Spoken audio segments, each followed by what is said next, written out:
Don't say gay. What do you think critics or somebody who, would say, I don't agree with that, what do you think they miss in? Well, obviously, I mean, the whole name of it is a joke. Is there anybody being, prosecuted or held? No, of course not. You could say whatever you want in Florida. So I think that was an example of narrative. And part of it was 2021, I think when that happened, that was peak woke era. So that was an issue where, the transgenderism, all that stuff was something that people were pushing in a public way and in education. And then because Biden was president, a lot of the left, obviously, they didn't have Trump to go after, so I was for the left public enemy number one. If a parent sends their kid to school, particularly in the elementary grades, why should they be told, you could change your gender? It's inappropriate, right? And we don't even deal with gender ideology. We just don't think it's appropriate to be in at all. And I think most parents agreed with us on that. And so we did it. It got a lot of play because there was pressure on Disney to speak out and to oppose the parents' rights bill. And in Florida, when Disney weighs in, historically, that's the end of it, right? They are the 800-pound gorilla historically in Florida politics. I was in a position, I had very young kids. I get like the atmospherics that were happening, but what we had to do was right for parents. As a parent, you're free to instill whatever values you want into your kid, absolutely. But in terms of our tax dollars, we don't want to be in a situation where parents, which is the majority of them, are being in a situation where they're having an agenda imposed. Some of the pushback on that topic was connected to the fact that it extends beyond, third grade and goes through like grade 12. Well, it started, the first bill, I think, started with the elementary. And then I think the legislature's view was, we've looked at this stuff, we think it's an agenda, we think it's ideology, we're gonna focus on math, science, and all these other things. We didn't have that when I was going into school, and I think they made a decision on that. But the initial controversy was over the K through 4 grades when you had that all go public. With it going through 12th grade, how do you feel about that? I think it's been fine. I mean, I don't think there's been an issue with anything. Again, people are free to do what they want to do, but in terms of what is our curriculum going to be, I think what we found, and this is true with a lot of curriculum, there's just a desire to make an agenda in education. So for example, we go through textbooks.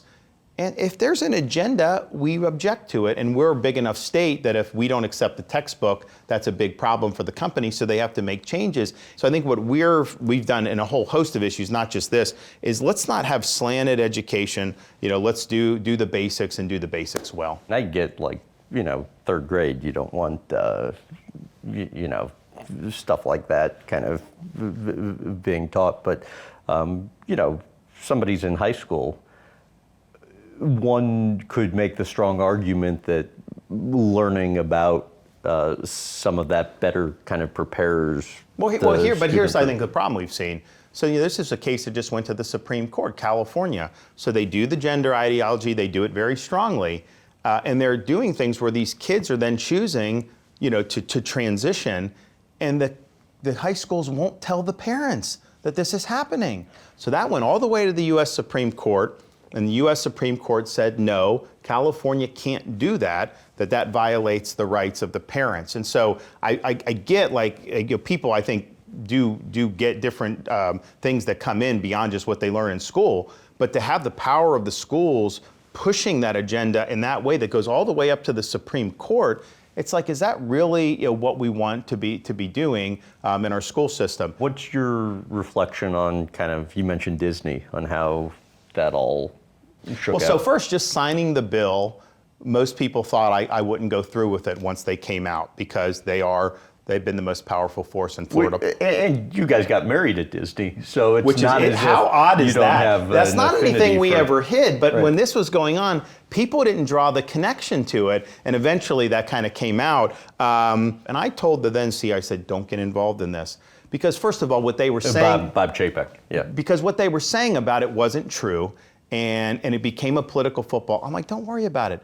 And so, they did, so we fought, we won, but then what happened, they doubled down, they said, we are gonna launch legal action against this law, we're gonna try to get it reversed in the legislature, in the courts, or whatever. It's like, okay, Well, first of all, is that really your fiduciary obligation to your shareholders? I don't know, but fine, you do you. But what I also know is they had an arrangement in Florida that no other company had. They were given control of the local government back in the late 60s to be able to create Disney and all that, which made sense at the time.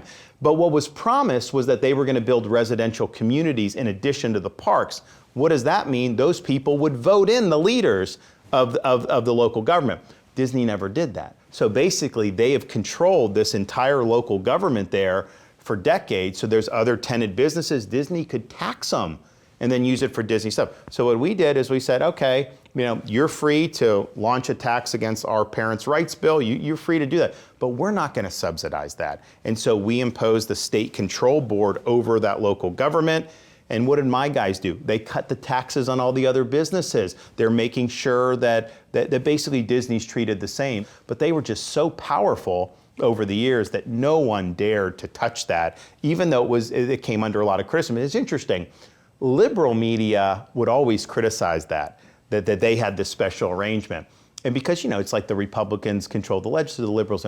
The minute I took it away, then the media flipped and they're like, oh, this governor's doing all this stuff. Disney's going to leave. They should leave Florida, all this stuff. Well, what are you going to do? Move Space Mountain to Columbus, Ohio? Wasn't the whole thing something that, you guys and Disney should have just figured out behind closed doors? Well, we tried that. Remember, we tried to just say, because the idea is just let it ride. Yeah. You'll get criticized for 48 hours, and then the mob will go somewhere else. And I said, guys, listen, if you bend the knee, they know they got you. They're going to come back. They're going to come back, and whatever you do, they're going to try to get a pound of flesh. If you tell them to pound sand, they're going to attack you for a day, for 2 days, and then they're going to move on to the next target, and they are never going to come after you again. And I think that that's been true. So I think Disney made a mistake by bending to really, it was a woke mob, right? The average cast member in Orlando was not up in arms about this. It really was that. But that was the first time that anybody on the conservative side stood up against corporate wokeness. Because I think these CEOs had the view, hey, I just need to placate the far left and this woke mob. I know that on the right, that they're not, so I can go as far left as I want and never have any blowback. And I think when we did that, and I think we had good reasons to do what we did, that reverberated throughout the country, certainly in corporate America. So now CEOs could go to their board and say, listen, I don't want to end up, like Disney did on this. We need to stay out of this stuff. You remember during that era, Major League Baseball moved the All-Star game out of Atlanta and put it in Colorado because Georgia was doing election integrity bill, which they said, oh, it's going to be like Jim Crow. Turns out that the next election, you had the highest black turnout that they've ever had. So it was all a fake narrative, but there was a lot of policy being done based on these narratives. And so we look back now, of course they shouldn't have moved the All-Star game, right?